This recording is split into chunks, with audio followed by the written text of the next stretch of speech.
Canada just dealt a serious blow to Russia and provided a major boon to Ukraine in a move that truly hits President Putin and his Kremlin cronies where it hurts the most, their wallets. It sent a whopping $1.7 billion to help Ukraine. But here's the best part, that money wasn't really Canadian, it came entirely from frozen Russian assets. In other words, Canada used Russia's own funds to strengthen Ukraine. Here's a closer look at how it all happened. Not long after the war began, many nations placed sanctions on Russia in order to weaken its economy and put pressure on it to end the war. Part of those sanctions involved the freezing of Russian assets around the world. That is, countries blocked access to funds and properties owned by Russian people and entities, including members of the Russian government, state-owned companies, banks and oligarchs. The assets frozen included foreign currency reserves, bank accounts, real estate, luxury goods, as well as shares and investments in Western markets and companies. The Russians have been unable to access, sell off, use or transfer any of these assets. Around $300 billion worth of assets were frozen in the first year of the war alone, and that number has since risen further, representing a colossal sum of money. And for a long time, there were discussions and debates about how those funds could be used. At first, it appeared that countries merely wished to freeze the assets as a pressure tactic, hoping that the war would end quickly. However, as the conflict persisted, various leaders around the world instead began to suggest that the money could be used to help Ukraine.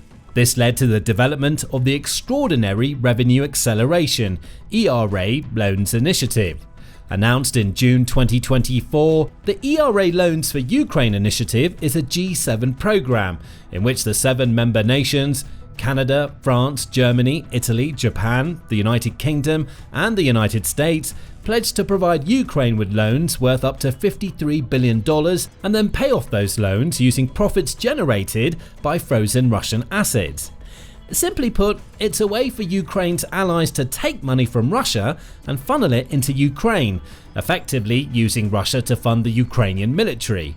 And that's the kind of move that's guaranteed to absolutely enrage Putin, along with the various oligarchs whose assets are being used in this initiative. As stated, the ERA initiative was set up last year, but it's taken some time for the G7 nations involved to figure out the exact mechanisms involved in sourcing the funds and sending them to Ukraine.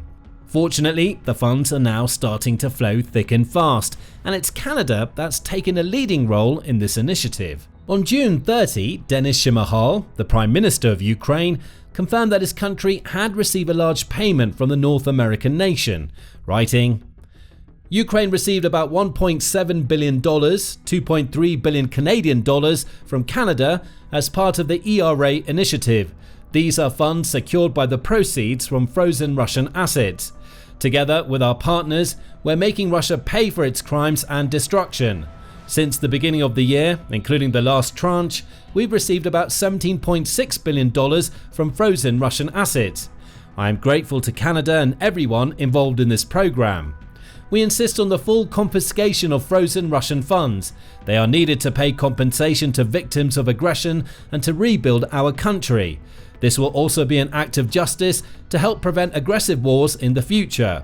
That's a huge amount of money, and it's only the first tranche of Canadian payments with more on the way. In fact, Canada has allocated a total of $5 billion Canadian dollars to the ERA initiative. Ukraine can put those funds to good work in a range of ways. Much of it is likely to be spent on defense and security, helping to supply the army and law enforcement agencies with important supplies and equipment, or even poured into research and development projects for new military innovations. Some might also go to humanitarian programs, such as helping to support internally displaced Ukrainians who've been forced to flee their homes and evacuate their regions. There were close to 4 million internally displaced individuals in late 2023, and that number is likely to be significantly higher today. The funds could also be put towards infrastructure restoration. As Ukraine comes under frequent and intense bombardments and attacks, massive amounts of damage have been done to critical facilities like hospitals and energy substations. The country urgently needs to repair key locations like these to ensure that its people have access to energy, water, medical care and so on. As Shimahal stated on social media, with the latest payment from Canada, Ukraine has now received close to $18 billion in funding directly through the ERA initiative. It started in January of this year, when the European Commission disbursed an initial €3 billion payment, with a view to providing a grand total of up to €18.1 billion over the rest of the year. Announcing that first payment, Kaja Kallas, Vice President of the European Commission, stated, "Every day for 1,000 days, Russia has been destroying the homes of Ukrainian people and deliberately targeting critical infrastructure, including energy supplies. Today, Ukraine will receive €3 billion from our G7 loan to support its economy and carry out vital repairs across the country. This will allow Ukraine to free up money for defense. The loan will be repaid with the proceeds from frozen Russian assets in the EU. Russia started this war, so Russia must pay the price of it." The European Commission followed that with another €1 billion in March, and additional €1 billion payments arrived in April, May and June, giving a grand total of 5 hefty payments in 2025 thus far. Back in March, Ursula von der Leyen, President of the European Commission, explained the significance of these payments and reaffirmed Europe's commitment to supporting Ukraine for as long as the war goes on. With today's disbursement, the EU reaffirms its unwavering commitment to Ukraine. This funding forms part of our ambitious €18.1 billion support package under the G7-led ERA loans initiative, which ensures that those responsible bear the cost of Ukraine's reconstruction. As the largest donor to Ukraine during this unjust conflict, the EU has mobilized resources to assist not only in maintaining Ukraine's economic stability, but also in rebuilding vital infrastructure devastated by the Russian aggression. Together with our partners, we will continue to support Ukraine. Our commitment is a testament to the solidarity of the EU in defending Ukraine's sovereignty and future. Now, the other members of the G7 group have also commenced work on allocating and transferring funds to Ukraine via the ERA initiative. On June 5th, for example, Japan and Ukraine signed a loan agreement, with over €3 billion being transferred from Japan to support the Ukrainian economy, military and critical infrastructure repairs and redevelopment. Sharing his nation's gratitude for Japan's generosity, Ukraine's Minister of Finance, Sergei Marchenko, stated, "Japan is one of Ukraine's key partners. It's the second largest provider of budget support since February 2022, having extended over $8.5 billion, of which $955 million was provided on a non-repayable basis. I'm grateful for the continuation of this critically important assistance. Implementation of the ERA mechanism will help address Ukraine's budgetary needs in 2025 and ensure medium-term fiscal sustainability." The US is also heavily involved in the program and actually transferred its first payment in late 2024, delivering $1 billion of a pledged $20 billion total loan, with more payments set to come. Again, Marchenko expressed Ukraine's gratitude. The United States continues to support Ukraine in maintaining macroeconomic stability and ensuring essential public services for its citizens. For the first time, Ukraine is receiving funds financed by proceeds from the frozen assets of Russia. I am deeply grateful to the United States for its quick decision-making and adaptable solutions in support of Ukraine. The United Kingdom has also issued its first payment. This was announced back in March in a statement from HM Treasury. It explained that £752 million, approximately $1 billion, had been transferred, representing a third of the full loan amount pledged by the UK, which is £2.26 billion, around $3 billion. Rachel Reeves, the UK's Chancellor of the Exchequer, said, "Now, more than ever in this changed world, Ukraine needs our support as a reliable partner to secure peace following Russia's unprovoked invasion." So, in total, Ukraine has received close to $18 billion just in ERA loans, all paid for by frozen Russian assets in 2025. That's a huge amount and can go a long way towards helping the Ukrainian economy stabilize, as well as aiding the country in continuing to defend itself from the many waves of Russian attacks it suffers on a daily basis. And it's important to note that all of the ERA money comes purely from profits generated by frozen Russian assets. There could still be ways to use those assets even further, extracting yet more money from Russia to help fund and empower Ukraine even more. Indeed, this is something that Ukraine's own foreign minister, Andrei Sybiha, recently suggested at the Fair Play conference held in late June. Sybiha argued that the entirety of Russian frozen assets could be used to purchase weapons for Ukraine and strengthen the nation's economy, rather than just the profits they generate. He said, "I would like to emphasize the need to change the strategy regarding Russian frozen assets. It's time to move from using interest to using the assets themselves and to direct these funds to the purchase of weapons for Ukraine, investment in Ukraine's defense industry, and recovery." Sybiha also called for extraordinary and bold decisions to stop Russia's aggression, as well as stating that he feels the understanding of threats Russia poses is growing among NATO nations. It remains to be seen if and how the ERA initiative could be expanded in the future, or if new methods may be found to use Russia's assets against it. In the meantime, all the money raised will be of great aid to Ukraine, especially when combined with all the additional funds that Ukraine's allies are sending on a regular basis. At the recent NATO summit in The Hague, for example, NATO's General Secretary, Mark Rutte, announced that Europe and Canada are on track to send more money to Ukraine in 2025 than ever before. What we are seeing at this moment is that European and Canadian partners, they are now basically ramping up the support for Ukraine. Already over 35 billion euros pledged this year. That's even before we reach half year on the 1st of July, and last year it was for the full year a little bit over 50 billion. So we can safely assume that the total amount for 2025 will be higher than in 2024. And this shows you that the support for Ukraine is ongoing. Those funds are more vital than ever, as Russia has really ramped up its military spending in recent times.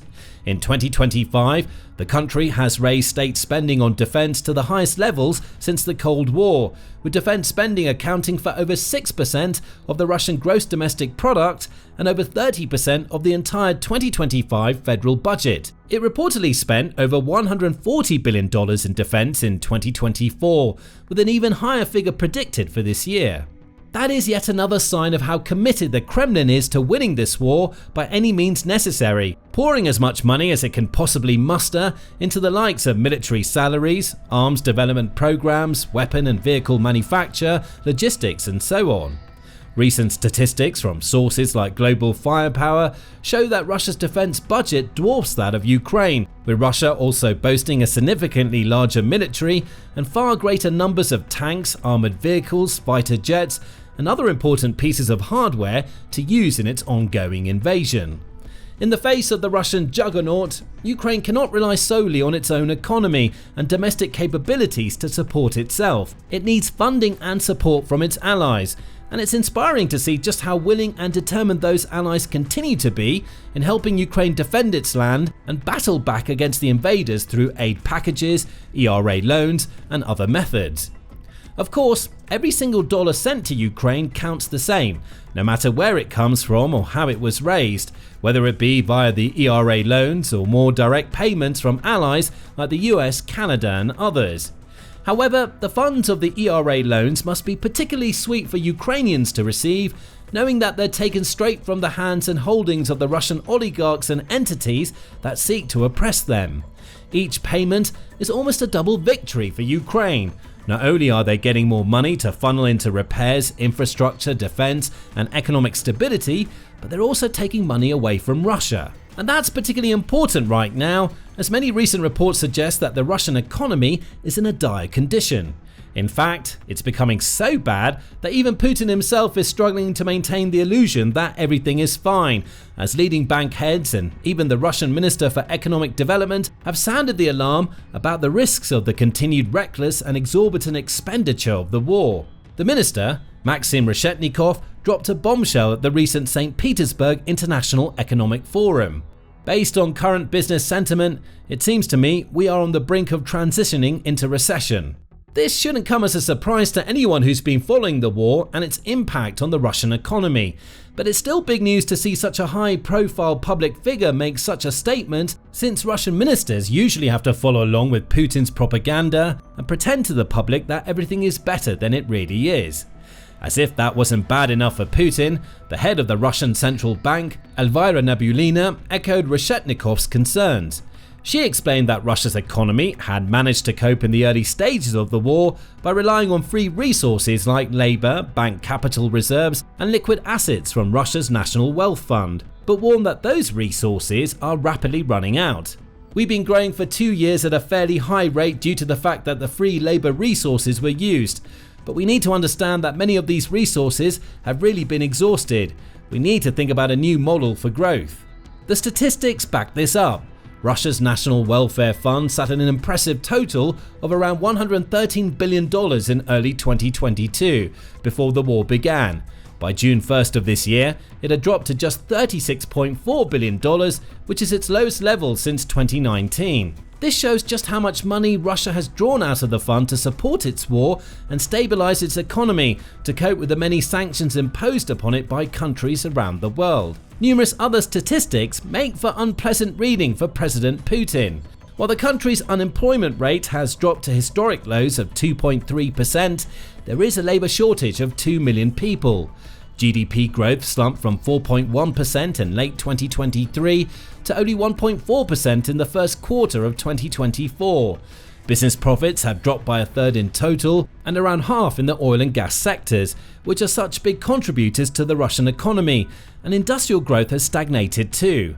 One can only imagine the effects of all of this not just on the average Russian citizen, but those in the highest positions of wealth and power, like the various oligarchs and business leaders who have supported Putin and helped fund the war for more than 3 years so far. As they watch their wealth diminish and now have to see their own frozen international assets being used to help Ukraine, some of them must surely be growing frustrated, impatient, and eager to see the end of this war one way or another. Indeed, some media reports suggest that's exactly what's happening. An anonymous Russian analyst told Novaya Gazeta Europe that Putin is basically facing a choice between either continuing with the war and crashing his economy or easing off on Ukraine in order to improve Russia's financial standing. Should he persist with the war effort, Putin could risk losing the support of the oligarchs, and the longer it goes on, the more pressure will rise and the more his legacy and popularity will suffer. At the same time, Russia is so deep into this war, having spent so much yet achieved so little in the grand scheme of things, Putin knows he would look like a failure if he pulled out now. Thanks to a combination of his own bravado, remarkable Ukrainian resistance, and the amazing unity of allies around the world, he's stuck between a rock and a hard place, with absolutely no escape route. And as funds continue to flow freely into Ukraine, even with Russia spending record levels on its military, there's little chance of the war being over anytime soon. It will most likely continue to rage on. Countless more casualties will be added to the Russian tally, which is already estimated at over 1 million, with more than 250,000 deaths, and more Russian money will be lost, weakening the economy and Putin's position ever further with every passing day. Perhaps eventually that might be enough to force the Russian president back to the negotiating table to swallow his pride and agree on a ceasefire deal. In the meantime, the G7 will continue using Russia's own assets against it, and Ukraine will only grow stronger. Now, learn more about Ukraine's latest successes in our video detailing its efforts to liberate Crimea, or find out how bad the Russian economic crisis really is in our breakdown of Putin's recent announcement to cut military spending in 2026. And don't forget to subscribe to our trusted news channel for more in-depth, up-to-date reports on the war and other conflicts around the globe.